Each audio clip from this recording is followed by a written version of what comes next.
Benjamin Legros et Benjamin Montmartin, selon vous, quelles seraient les 3 pistes, pour sortir de la crise du système de santé français? Je me tourne vers vous d'abord, Benjamin Legros. Je verrai 3 points pour sortir de la crise, sans reprendre tous les détails de ce que j'avais présenté précédemment. Déjà effectivement, le transfert de compétences entre médecins et patients, le numérique et l'intelligence artificielle, et puis la stabilisation des équipes, qui est un point important.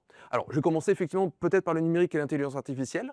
Donc déjà, le numérique, c'est effectivement mieux comprendre le système tel qu'il est, arriver effectivement à le contrôler, à le comprendre en dynamique, c'est-à-dire effectivement avoir un visuel du nombre de lits disponibles, du nombre de ressources disponibles. C'est quelque chose qui peut aider effectivement à la prise de décision et à anticiper, parce que pour l'instant, l'hôpital fonctionne beaucoup en réaction plus qu'en anticipation. Ensuite, il y a tout un axe important qui va se développer dans les prochaines années, c'est l'intelligence artificielle, qui offre des espoirs immenses. Autant au niveau de la qualité des diagnostics, où là, effectivement, clairement, cet ajout d'informations, cette capacité supplémentaire à analyser des données va permettre d'améliorer la prise de décision, le diagnostic, mais aussi en termes opérationnels. C'est-à-dire qu'on peut imaginer que l'intelligence artificielle va aussi aider pour l'administratif, pour réduire la durée des tâches éventuellement, et donc derrière ça, à réduire le temps d'attente. On peut l'espérer. Même si, nuance peut-être à apporter, dans certains domaines comme en radiologie, il peut y avoir pour l'humain assisté par de l'intelligence artificielle une sorte de débat qui peut rentrer entre l'humain et la machine, qui peut éventuellement faire prendre plus de temps à certaines tâches. Donc ça améliore le diagnostic, mais ça peut dans certains cas éventuellement ralentir. Donc ça c'est un point, une petite nuance à ajouter.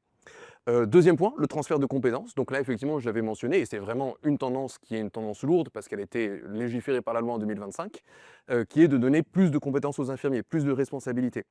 C'est quelque chose qui a été vu aussi au moment du Covid, où on a employé effectivement les pharmaciens, les kinésithérapeutes aussi pour participer aux vaccinations. Mais c'est quelque chose effectivement qui peut être pensé de façon plus générale, de faire remonter les compétences du personnel.